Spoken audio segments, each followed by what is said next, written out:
Gaming has been an important part of my life. I've had a controller in my hands as old as I've been able to form sentences. I grew up with cultural controversies of video games in the minds of parents for their children.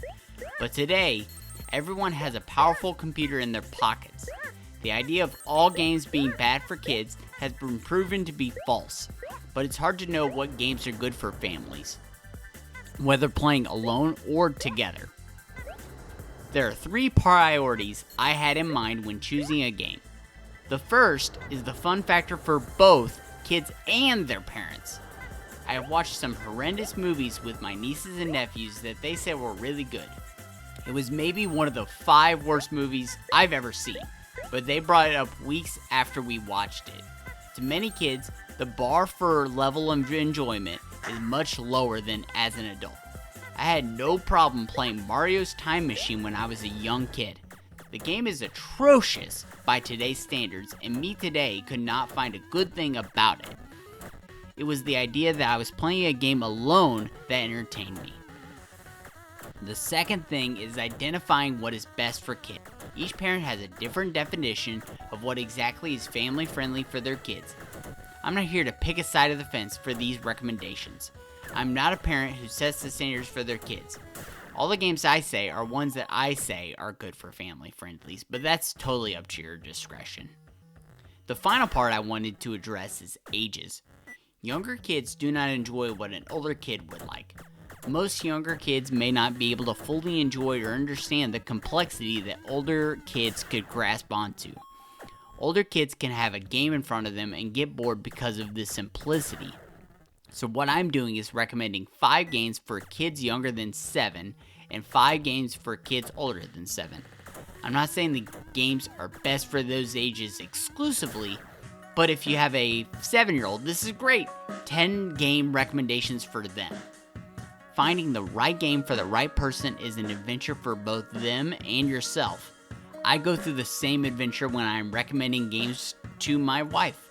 She'll play something that doesn't hit like I thought. Next thing you know, she gets addicted to a game that I have sat on my Steam library for years unplayed that I would not expect.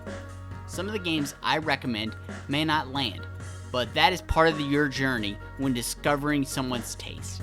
And finally, for choosing the games, I don't want to be recommending retro games. Everyone knows Mario is great for families.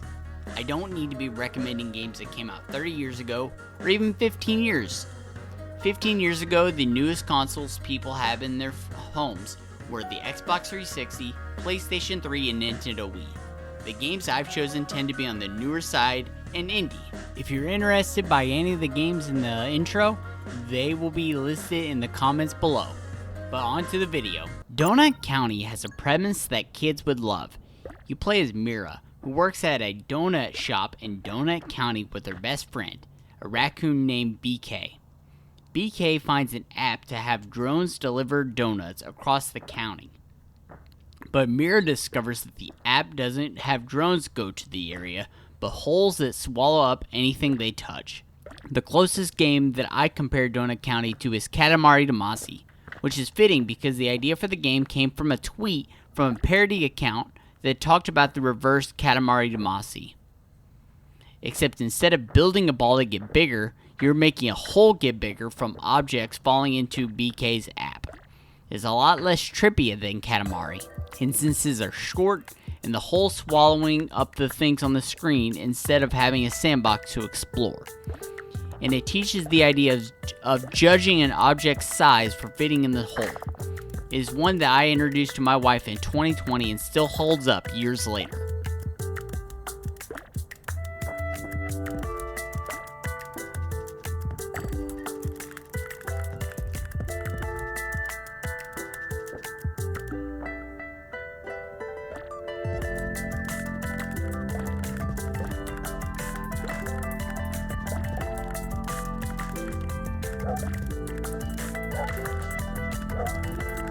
I've talked about Drink More Glurp so many times that you may get tired of it, but it is so good and not enough people have heard of it.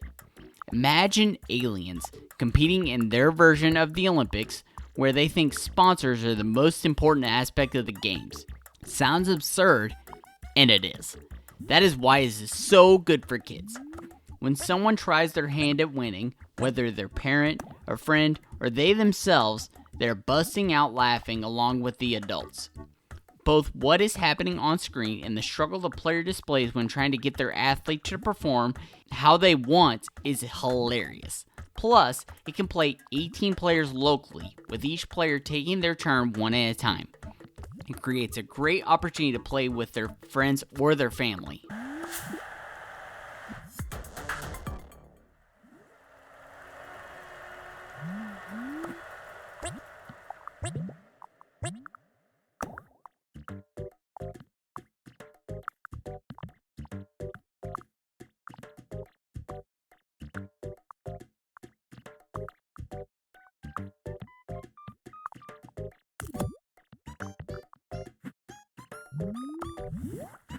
Jelly Car was originally a game that I played on browser at school, and I am not recommending kids do such a thing. But a remake, Jelly Car Worlds, got onto my radar when the developer's game from last year, Parking Garage Rally Circuit, came out. The first thing Jelly Car has that will make the kids laugh is the presentation. It dons a flip book visual style, and the car doesn't make authentic car noises. When it accelerates, the noise is made by a person, probably a developer, like when playing with toy cars. That alone will get a lot of giggles.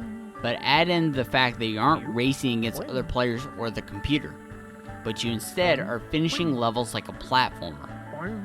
That creates an environment where kids can solve the problems that the game puts in front of them at their own pace.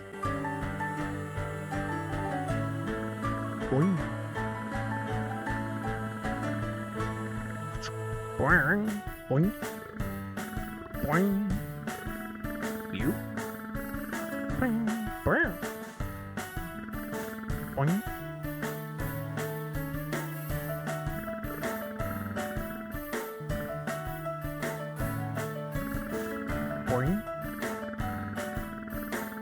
The newest game I am featuring, Maze Mice, gets my nod for families for a few reasons. For starters, the fact that enemies in the timer only act when you move, and that's such a great detail. Kids can be prone to forget to pause, so a game that stops when they put the controller down is a great convenience. Not only that, but it lets you feel talented when squeezing around a corner without taking damage from a cat. There aren't many knowledge checks like you see from other games, like knowing which weapons are better against certain enemies. The game only features 2 types of cats before reaching the boss. For adults, it's great to pull from big hits for inspiration. You have Pac-Man for the nostalgia, and you have Vampire Survivors for its addictiveness.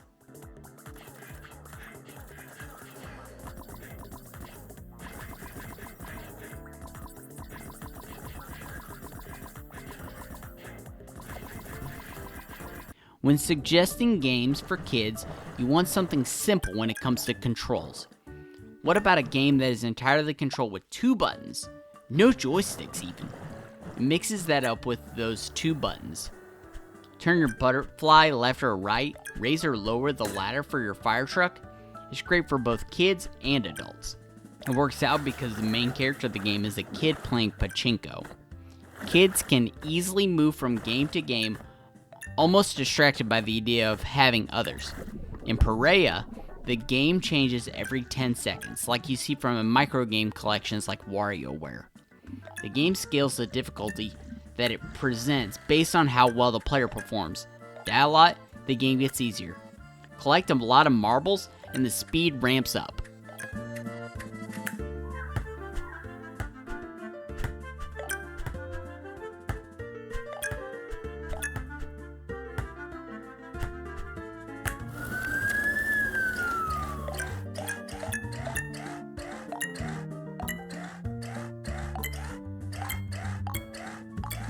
And now for the games for the older kids.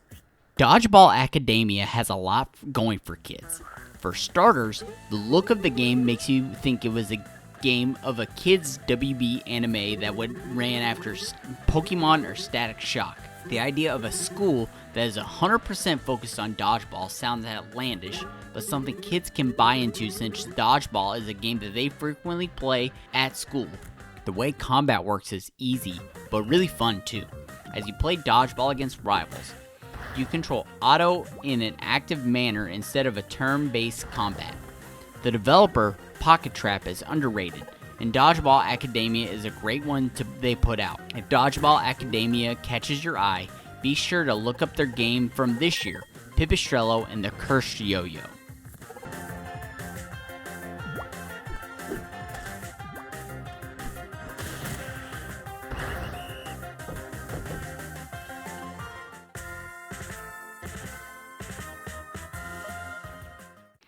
I've praised the Duck Detective series many times.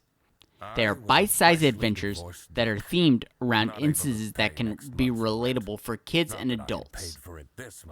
Someone stealing food and someone haunting a camping site are either relatable or understandable for kids.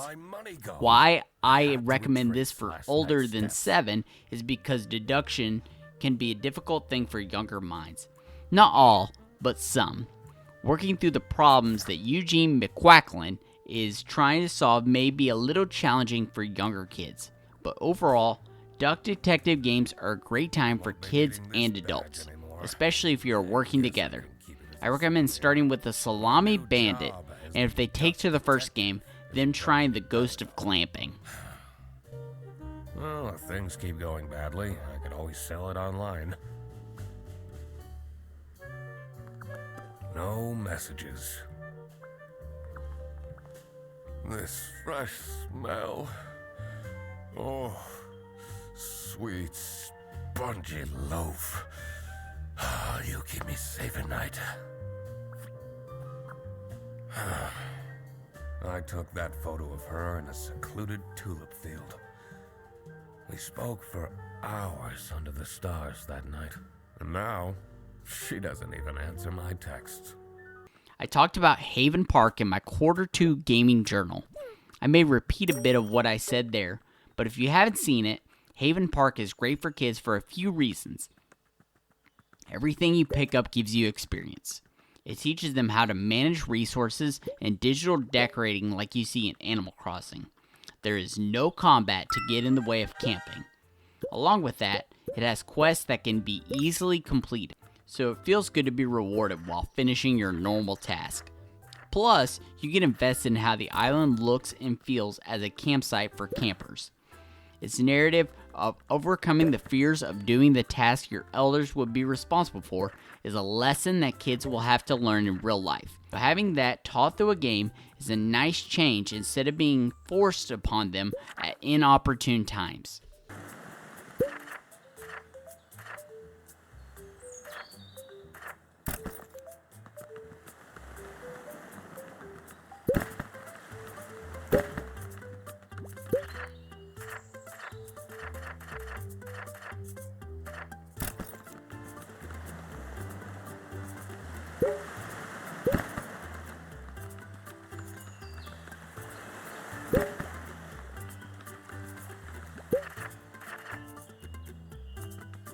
This has some nostalgia bias, as I grew up playing NBA Jam regularly with my father. The era of arcade sports games has long passed, as the emphasis in realism is primed to what the market wants. The market, though, isn't what kids want for the most part. When growing up, some of my favorite parts of NBA Jam is when you'd go for a dunk, jump for the dunk, get so high up that you miss grazing your head on the ceiling, and dunk with the net burning onto a crisp. Robo-Dunk takes that and turns it way past 11. Players have weapons that can be used to halt their opponents like lasers. And when you go for a dunk, if you want to risk things, you can go for the dunk that has the robot leaping into the stratosphere. And to add some longevity to the game, Robo-Dunk just doesn't have multiplayer. It has solo and co-op multiplayer, where you build your own robots from the ground up using roguelike mechanisms. Plus, with everything, it has a Lego-like look for the robots that give it a nice flair.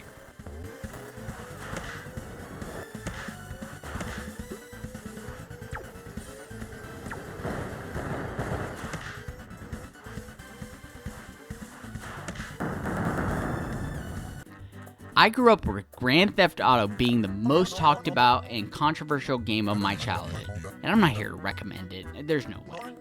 Kids who had parents that allowed them to play the game loved having an open world to explore. They would free roam and explore more than actually complete missions. Tiny Terry's Turbo Trip is a family-friendly version mixed with a collectathon platformer like Banjo-Kazooie. You have GTA-like minigames, like soccer. You have side missions. You can ride in any car you like you own it. And with all that, the game is funny for both kids and adults. There were lots of times where I bust out laughing as I played it, both for myself and for the B-roll. Not only the character design, but what Terry and the residents of Sprinklewater say is so outlandish while they act normal about what is being said.